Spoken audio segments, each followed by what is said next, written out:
Meu nome é Flávia, e eu nunca pensei que fosse escrever algo assim.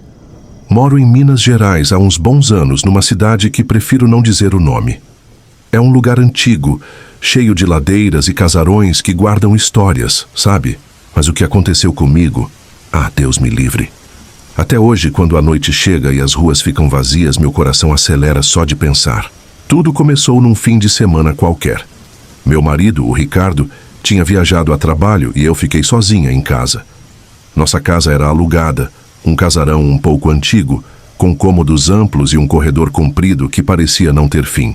À noite mesmo, com as poucas luzes acesas, sempre rolava um silêncio meio pesado. Um silêncio que parecia esconder alguma coisa. Na sexta até que dormi bem. Mas no sábado à noite o inferno começou. Lá pelas 2 da manhã, acordei com um frio danado. Não era frio de janela aberta, não. Era um frio que vinha de dentro, um ar gelado que me penetrava os ossos, sabe? Olhei para o lado e a janela do quarto estava fechada, a cortina imóvel. Tentei me cobrir mais, mas o frio não passava. E aí eu ouvi. Era um sussurro. Baixinho, quase inaudível, como se alguém estivesse falando bem no meu ouvido, roçando a pele. Não dava para entender o que dizia, eram só umas sílabas arrastadas, um som meio sofrido, como um lamento contido. Arrepiei dos pés à cabeça. Olhei em volta, mas não tinha ninguém no quarto. Liguei o abajur que mal iluminava os cantos mais escuros, mas a sensação ruim não foi embora. Parecia que o ar ficou ainda mais denso. Tentei ignorar, me convencer de que era coisa da minha cabeça o cansaço acumulado.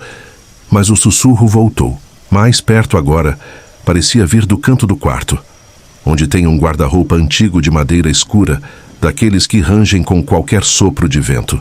Fiquei paralisada de medo. Meu corpo todo tremia incontrolavelmente. Um calafrio gelado subindo pela espinha. Peguei meu celular, a mão suando frio, e liguei a lanterna. A luz fraca vacilava enquanto eu apontava para o canto do quarto. Não vi nada, nenhuma sombra diferente, nenhuma forma. Mas assim que desliguei a lanterna, o sussurro voltou, ainda mais nítido e angustiante. Era como se a presença só se manifestasse na escuridão, no breu completo. Parecia me provocar, me testar.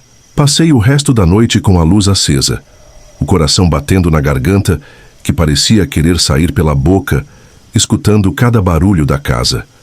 Cada rangido do assoalho velho, cada sopro de vento lá fora, me fazia pular. Não consegui pregar o olho um segundo sequer. De manhã tentei me convencer de que tinha sido um pesadelo horrível, mas muito real. Mas durante o dia, a casa parecia diferente, mais fria, mais carregada de uma energia pesada. Sentia como se estivesse sendo observada, como se olhos invisíveis me seguissem por cada cômodo, mesmo não vendo nada. No domingo à noite a coisa piorou. Eu tinha certeza de que não conseguiria dormir ali. Fui para a sala, acendi todas as luzes e tentei me distrair com um livro. Mas não adiantou. De novo, lá pelas 2 da manhã, acordei, ou teria adormecido e sido acordada, com aquele frio cortante. Mas dessa vez, o sussurro estava mais alto, mais próximo, e as palavras começaram a se formar. Consegui distinguir algo como: ele vem. E tinha outra coisa agora, um cheiro. Um cheiro forte de terra molhada misturado com algo antigo e em decomposição, como mofo e carne podre, sabe? Um cheiro nauseabundo que invadia a casa toda, sufocando-me. A lanterna do celular virou minha única defesa. Apontava para todos os cantos, o feixe de luz tremendo nas minhas mãos, mas só via as sombras dançando nas paredes, ficando mais densas, mais escuras. O sussurro parecia me rodear, ora perto da porta, ora perto da janela, sempre se escondendo na escuridão. Em um momento de desespero e puro pavor, gritei. Gritei com toda a força que tinha, pedindo para o que quer que fosse me deixar em paz, ir embora. O sussurro parou por um instante. Um silêncio absoluto e pesado tomou conta do ar. Mas logo depois voltou, ainda mais sofrido, quase um gemido, um lamento profundo que parecia vir do próprio chão da casa. Foi aí que eu vi. No espelho da penteadeira, que fica no canto do quarto, por um breve segundo, vi uma sombra. Não era uma sombra comum. Era uma silhueta escura, alta, meio disforme, como se a escuridão tivesse se condensado e tomado uma forma vagamente humana. Não tinha rosto, mas sentia a presença, o olhar. Desapareceu no mesmo instante em que meus olhos a focaram. Mas eu vi. Eu sei o que vi. A forma se contorceu e se dissipou na escuridão como fumaça. Meu sangue gelou nas veias. Não consegui mais ficar no quarto. Saí correndo para a sala novamente, liguei todas as luzes da casa e me encolhi no sofá, tremendo e chorando incontrolavelmente. Liguei a televisão no volume máximo, desesperada por qualquer som que abafasse o meu próprio medo. Passei o resto da noite ali, acordada, olhando para a porta. A casa estava silenciosa agora, mas a sensação de que algo estava ali, me observando de algum canto escuro, não ia embora. O cheiro fraco de terra molhada e mofo ainda pairava no ar, um lembrete constante. Assim que o sol nasceu, um alívio imenso me invadiu. Liguei para o Ricardo, a voz embargada pelo choro e pela exaustão. Ele voltou assim que pôde. Contei tudo para ele, cada detalhe. E no começo ele tentou me acalmar. Disse que eu estava estressada, que era a solidão. Mas ele viu meu estado, meus olhos inchados, meu medo genuíno e profundo. Ele sentiu o ar pesado da casa, mesmo sem ter ouvido nada. Chamamos um padre para benzer a casa. Ele andou por todos os cômodos, jogou água benta, fez orações em latim. Por um tempo, a casa acalmou. O frio diminuiu, o cheiro sumiu e o silêncio que se seguiu foi quase um bálsamo para a minha alma. Eu até comecei a pensar que tudo tinha passado, mas não tinha. Umas 2 semanas depois, tudo voltou, e voltou pior. Os sussurros eram constantes e agora pareciam mais de uma voz, emboladas, quase rindo da minha aflição. O cheiro de decomposição era mais forte, insuportável. Eu ligava as luzes, mas agora não adiantava mais. Em qualquer escuridão eu via vultos passando rápido pelos corredores, sombras se arrastando no canto da minha visão. Eu sentia toques gelados nos braços, como dedos finos e gélidos. Eu já não conseguia dormir. Se fechava os olhos era ainda pior. Via faces deformadas, olhos vazios, me encarando do escuro da mente. Num esforço tentei cochilar na cama, exausta. Acordei de sobressalto, sentindo um peso no meu lado. Meu coração quase parou. Ao abrir os olhos e olhar para o lado da cama, vi. Sentado ali, olhando diretamente para mim com olhos brilhantes no escuro, estava um cão negro, grande, com os pelos arrepiados e uma expressão que não era de animal, era de pura maldade. Ele não rosnou, não latiu. Apenas me encarou, imóvel. Eu gritei. Um grito que veio do fundo da minha alma, um som de puro terror. No mesmo instante, apertei o interruptor, acendendo todas as luzes do quarto de uma vez. A luz invadiu o ambiente, e o cão tinha sumido. Tudo estava normal novamente, mas o pavor, esse era real. Naquela manhã eu decidi. Não dava mais. Aquela casa não era minha, era alugada. E eu não aguentava mais 1 minuto ali. Arrumei minhas malas às pressas, liguei para a imobiliária e disse que ia embora. Contei uma desculpa qualquer. Não conseguiria explicar o que estava acontecendo. Só meses depois, já morando em outro lugar e tentando superar o trauma, encontrei um amigo de infância que virou policial em Minas. A gente estava conversando, e por algum motivo eu acabei mencionando o endereço da casa antiga, só por curiosidade se ele conhecia a região. Ele ficou pálido. Me olhou com uma expressão séria. "Ana", ele disse a voz baixa, "você morava naquela casa? Naquela rua?" Confirmei. Ele suspirou fundo, como se estivesse lembrando de algo horrível. "Ali", ele continuou, "foi o lugar de uma tragédia terrível. Há muitos anos uma família inteira foi brutalmente assassinada lá. Pai, mãe, filhos. Nem mesmo o cachorro deles foi perdoado, Ana. Foi uma chacina. Depois do crime, tentaram esconder tudo e incendiaram os corpos junto com a casa. Meu sangue gelou novamente, mesmo a quilômetros de distância. A casa foi totalmente destruída, virou cinzas", ele disse. "Mas depois de muito, muito tempo, uma imobiliária comprou o terreno, reconstruiu a casa exatamente no mesmo lugar, do zero, e colocou para alugar. Ninguém da cidade comenta muito sobre isso, para não assustar quem vem de fora. É um segredo que a gente tenta manter." Eu não consegui dizer uma palavra. Aqueles sussurros, o frio, o cheiro de mofo e terra, as sombras disformes, o cão negro, Tudo, absolutamente tudo fez um sentido horrível. Eu não tinha enlouquecido. Eu não estava sozinha. Eu tinha morado com os fantasmas de uma família brutalmente massacrada e incendiada. E o cachorro deles... O cachorro. Aquele olhar. Até hoje, quando penso naquela casa em Minas Gerais, sinto um arrepio que me percorre a espinha. Sei que não posso mais voltar lá. E a lição ficou. Alguns segredos, mesmo que enterrados e reconstruídos, nunca se vão. Eles apenas esperam a próxima vítima chegar. Meu nome é Victor. Tenho 58 anos e moro em Ribeirão Preto.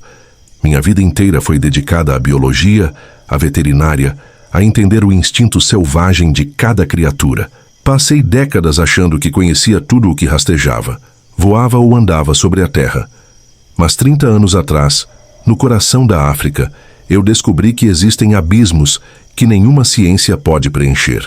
Fui para lá a convite do Pedro, um antigo colega da faculdade que trabalhava como coordenador de projetos de vida selvagem na região. Havia um problema grave, ele me disse.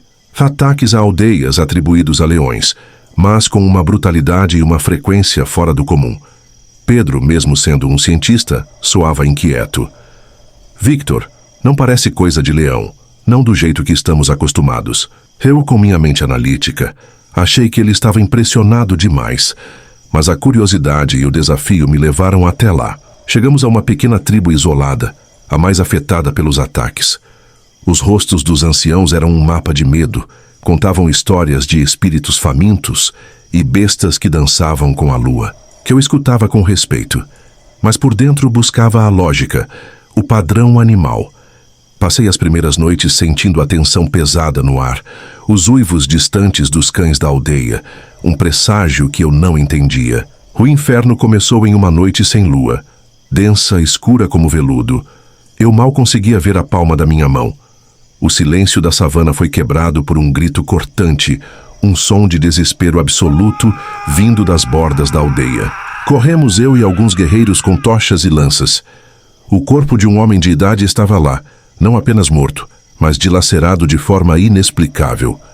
Os ossos pareciam triturados, a carne arrancada em pedaços grotescos. Leão, sussurraram os nativos, os olhos arregalados de terror. Mas eu vi as marcas. Não eram as de um felino, eram arranhões profundos, quase como lâminas, e a força para rasgar um corpo assim. Aquilo não era um leão. Minha mente de cientista gritava por uma resposta. Eu decidi armar uma armadilha. Não para matar, mas para capturar. Precisava ver a criatura. Escolhemos uma área mais afastada, protegida da aldeia, usando algumas cabras e muito sangue fresco, espalhado pelo chão para atraí-la. A noite caiu, e a tensão era palpável. Eu estava escondido num ponto de observação elevado, com meu rifle pronto, mas com a mente aberta para o que a ciência pudesse me revelar. Horas se passaram. O silêncio era absoluto, cortado apenas pelo zumbido dos insetos e o bater do meu próprio coração. Então, veio. Não era o rugido de um leão. Não era o andar pesado de um animal. Era um som gutural profundo, um grunhido que parecia arrancar das profundezas do inferno e que fez cada pelo do meu corpo se arrepiar. Da escuridão, surgiu uma criatura. Não era um leão. Era algo que desafiava toda a lógica e todo o conhecimento que eu tinha sobre a vida selvagem. Era negra como a própria noite. Uma silhueta imponente e musculosa, com olhos vermelhos que brilhavam com uma intensidade sobrenatural, como brasas vivas me encarando do escuro. A forma era vagamente humanoide, mas terrivelmente grotesca, com membros longos e garras que raspavam o chão com um som úmido e metálico, um ruído que me fez prender a respiração. O cheiro... o cheiro. Um fedor de carne pútrida, de selvageria antiga que dominava o ar. Ela se moveu com uma velocidade absurda em direção às cabras. Minha armadilha disparou. Redes e cordas se fecharam em torno dela. A criatura urrou, um berro que fez o ar vibrar e meus ouvidos zumbirem. Ela lutava com uma força que eu nunca tinha visto. As cordas esticavam, a madeira rangia. Por alguns segundos, achei que tínhamos conseguido, mas ela era inteligente demais. Com um arranco selvagem e furioso, quebrou as amarras como se fossem fios de algodão, rasgando as redes com as garras e as cordas com uma mandíbula de poder insano. Ela era invencível. Desapareceu na escuridão tão rápido quanto surgiu, deixando para trás apenas o fedor e o som da madeira estraçalhada. Antes de sumir completamente, porém, pude ouvir mais gritos. Mais 2 homens da tribo foram levados, seus berros de desespero ecoando pela savana antes de serem abruptamente silenciados por estalos secos. A criatura era rápida, mortal e, eu percebi, insaciável. Eu estava em choque. Meu mundo desabava, toda a minha ciência, todos os meus anos de estudo desmoronavam diante daquele horror. Aquilo não era um leão, não era um animal, era um pesadelo vivo. Mesmo assim, eu não podia desistir. Ver o desespero nos olhos daquele povo aterrorizado por algo que não conseguiam combater me deu uma nova determinação. Eu tinha que ajudar.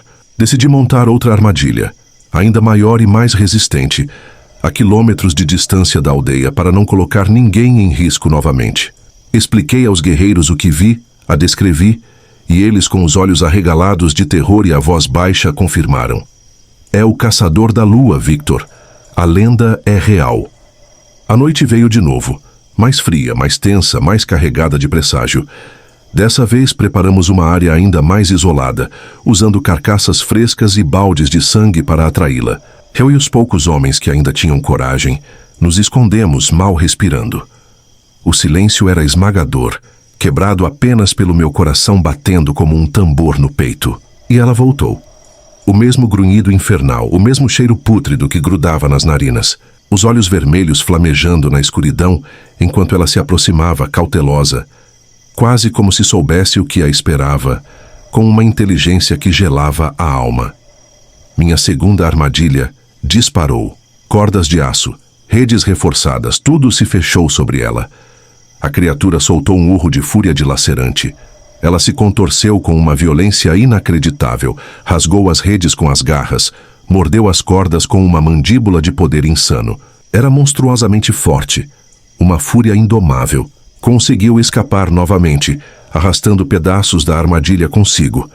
Um rastro de destruição e desespero. E antes de sumir na noite, mais gritos. Mais homens foram silenciados para sempre, seus corpos sumindo na escuridão. Eu estava sozinho agora, o terror me paralisando dentro do jipe em que eu tinha me escondido. Foi então que ouvi outros sons. Rugidos, mas não o grunhido da criatura. Eram os rugidos poderosos e inconfundíveis de leões. O cheiro de sangue fresco no ar. A luta desesperada da criatura. Tudo aquilo tinha atraído os verdadeiros reis da savana.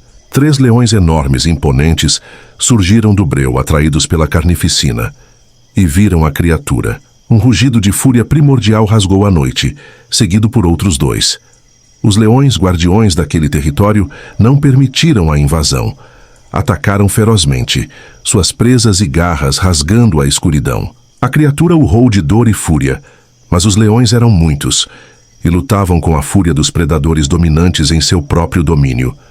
Gritos de fúria animal, rosnados furiosos, golpes violentos. A batalha era brutal. Um espetáculo de selvageria e morte que eu ouvia escondido, sentindo o terror se transformar em um horror fascinado. O confronto durou o que pareceram horas, mas provavelmente foram minutos.